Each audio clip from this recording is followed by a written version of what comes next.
A photograph should capture a moment, freeze it in time, preserve a memory. But what happens when the camera captures something that shouldn't be there? Something your eyes didn't see at the time? In 2021, a professional photographer in Pennsylvania took more than 200 photos at a children's party. Just one of them made him abandon his career for good. What was in that image wasn't there when he pressed the shutter. Or at least so he thought.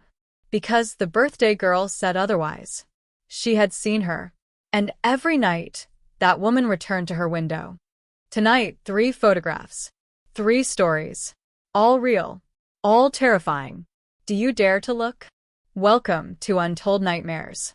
I am your host on this journey into the inexplicable, into those corners of reality where the normal breaks down and something else seeps in. Tonight, I bring you 3 real-life accounts from people who face something that defies all logic. Stories about cursed photographs. Images that captured more than they should have. Snapshots that revealed truths better left hidden. In the digital age, we take thousands of photos without thinking. Selfies, landscapes, everyday moments. But back in the day, when every photograph was unique and unrepeatable, cameras had something special. Some say they had the ability to see beyond the veil, to capture not only the light, but also the shadows that lurk beside us. The people who are listening have agreed to share their experiences on one condition, that we take what happened to them seriously. Because for them, these aren't just horror stories. They're warnings. So turn down the lights. Turn up the volume. And prepare to discover that sometimes, a picture is worth 1,000 words and 1,000 nightmares. Let's begin. My name is David, and until 3 years ago, I worked as a freelance photographer in a small town in Pennsylvania. I did all kinds of jobs. Weddings, corporate events, family sessions. Nothing fancy. But there's one photograph I took in September 2021 that made me put down my camera for good. It was a children's birthday party. Little Emma was turning 7. Her parents, the Morrisons, hired me to capture the event in their backyard. I remember it was a sunny afternoon, the perfect kind of day for outdoor photography. Everything was going on as normal, the children playing, the piñata, the cake. I took more than 200 photos during those 2 hours. When I got home that night, I started reviewing the images on my computer. Most of them were perfect. Smiles, hugs, candles being blown out. But there was one photograph, right in the sequence where Emma was blowing out the candles, that made me stop. In the background, behind a cake table, someone was standing by the garden fence. It was the figure of a woman dressed entirely in white. Her long, dark hair covered almost her entire face. The strange thing was that I didn't remember seeing anyone like that at the party. In fact, I was sure that at that moment there were only children and Emma's parents around the table. I zoomed in. The woman wasn't looking toward the camera, but directly at Emma. I thought maybe it was a curious neighbor peeking in, though the pose was awkward. Too stiff. Her arms hung awkwardly at her sides.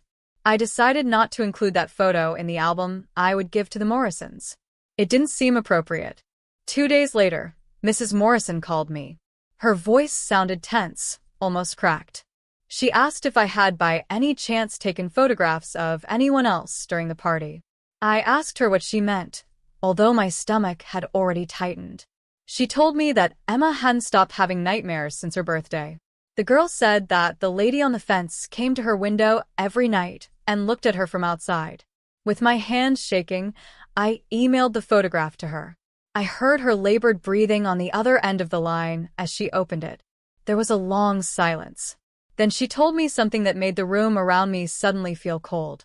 The house where the Morrisons lived had been home to another family 11 years earlier. The youngest child, a 7-year-old girl named Claire, had disappeared from the backyard during her birthday party. She was never found. Claire's mother, devastated by the loss, had committed suicide 6 months later. She was hanged from a tree by the backyard fence, exactly where the woman in my photograph had appeared. I suggested to Ms. Morrison that maybe she should consult with someone, but she just asked me to delete the photo and never share it. I agreed. I moved the file to the recycle bin and emptied it immediately. That night, at 3:17 a.m., My computer turned on by itself. The screen glowed in the darkness of my room. I woke up, confused and annoyed, thinking there was some technical glitch. When I approached it, my heart nearly stopped. The photograph was open in full screen, but it had changed. The woman was no longer by the fence. She was closer now, standing just behind Emma, her long, pale hands hovering over the girl's shoulders. And for the first time, I could see her face clearly. Her eyes were completely black, and her mouth was open in what seemed to be a silent scream. To this day, I haven't touched a professional camera again. The Morrisons moved out of that house 2 weeks after Emma's birthday.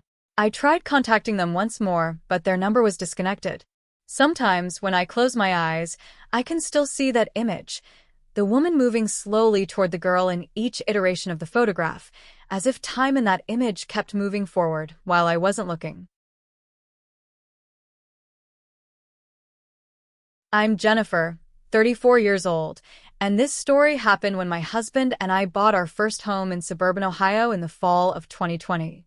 It was a beautiful Victorian, almost 100 years old. The previous owners had passed away without heirs, so we bought it through an estate sale at an incredibly low price. I should have known something was wrong. For the first few weeks, everything seemed normal. We loved the house, especially the spacious attic where we planned to set up an office. One November afternoon, while cleaning the attic, I found an old photo album tucked behind a loose beam. The cover was worn leather, with no labels.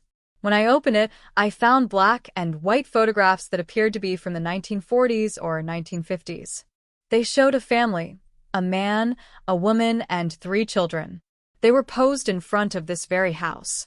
I found it charming, a little piece of history. I decided to save it as a curiosity. That evening, while we were having dinner, I showed the album to my husband, Marcus. We looked through the photographs together.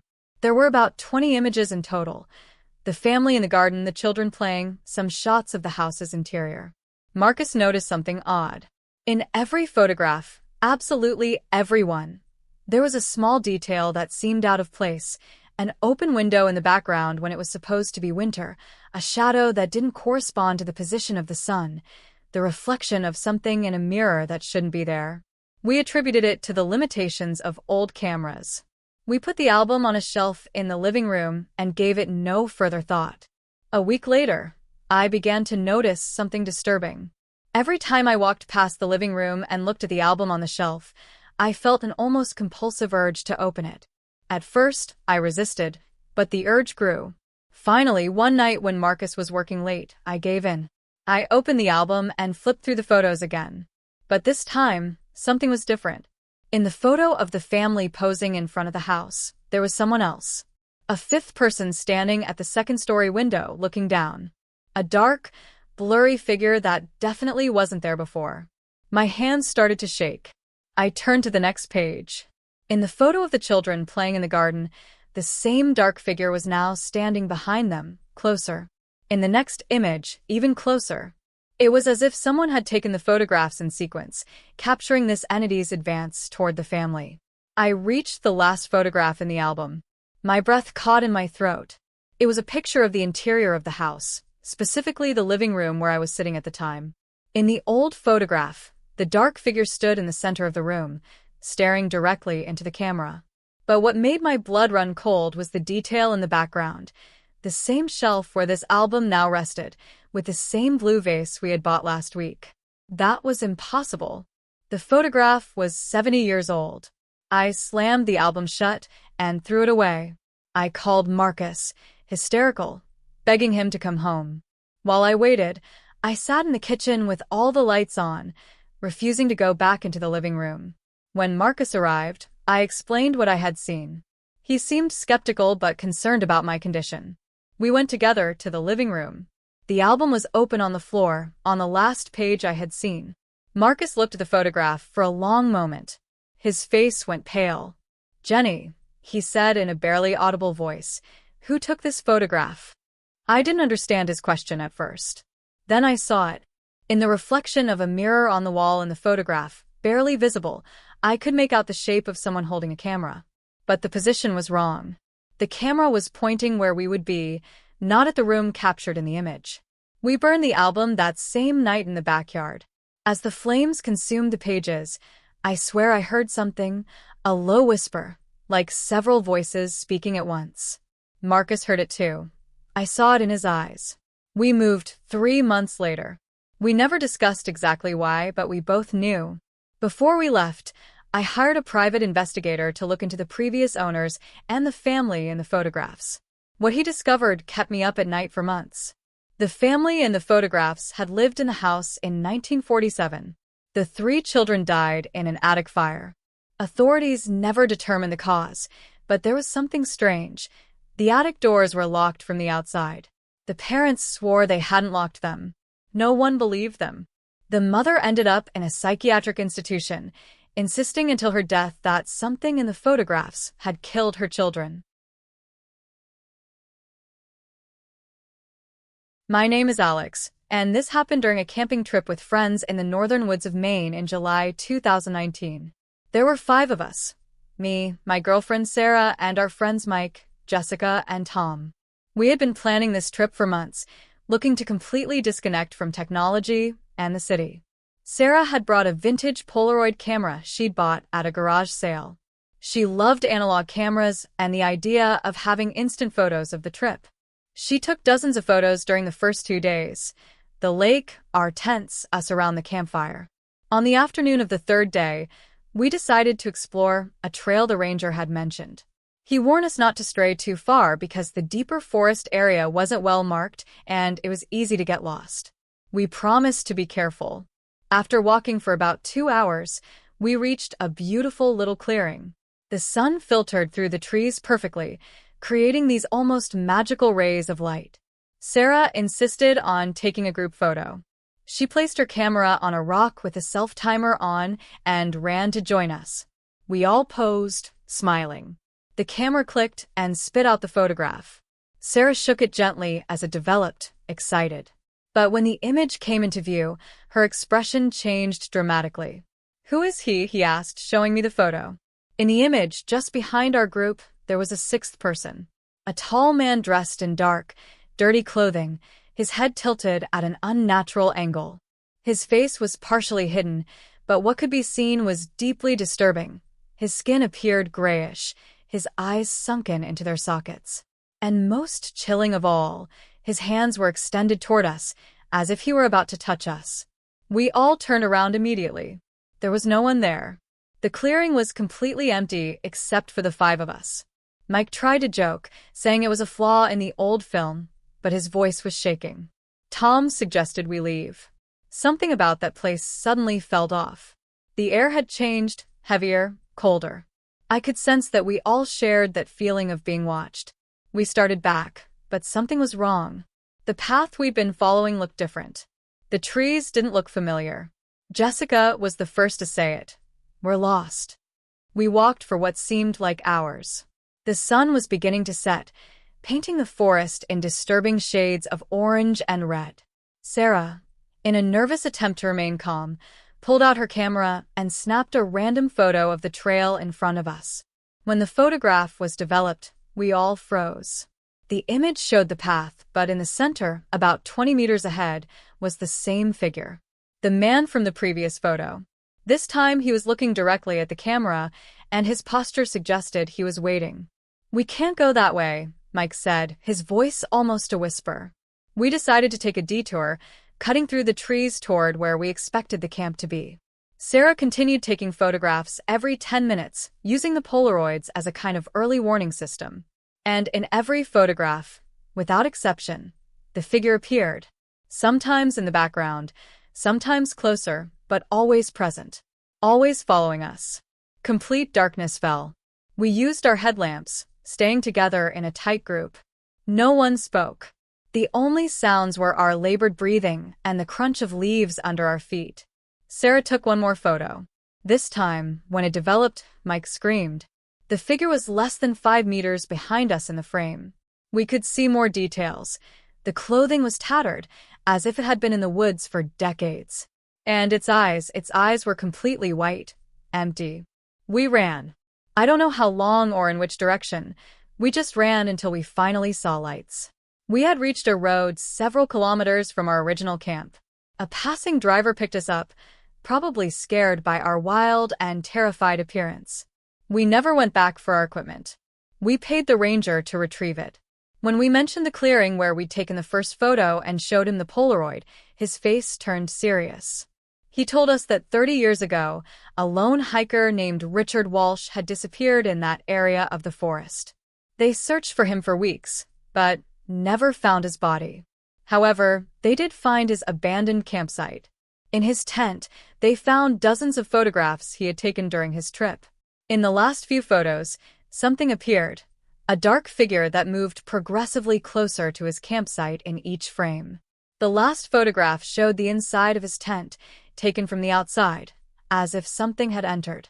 Sarah destroyed all the Polaroids that night, but she kept one without telling me, the first group photo where he first appeared. She confessed this to me 6 months later, when our relationship had deteriorated due to the constant nightmares we both had. He took it out to show me one last time before burning it. We looked at it together. And then we saw it. In the background of the photo, beyond the figure of the man, there was something else. Partially hidden among the trees, another shape. And then another. And another. The entire clearing was surrounded by figures we hadn't noticed before. All looking at us. All waiting. 3 photographs. 3 stories their subjects will never forget. David can no longer look at a camera without feeling chills. Jennifer and Marcus abandoned their dream home. Alex received a Polaroid of his own house, taken by someone or something who was watching him. The question you need to ask yourself tonight is, how many photographs do you have on your phone? On your computer? In old albums stored in boxes? Have you really looked at each one carefully? Have you checked the backgrounds? The shadows? The reflections in mirrors and windows? Because maybe, just maybe, there's something there you didn't notice the first time. Something that's been patiently waiting for you to discover it. Something that, now that you've seen it, has seen you. Before you go, let me ask you something else. Have you ever felt that strange urge to take a photograph in a specific place for no apparent reason? As if something was pushing you to capture that moment?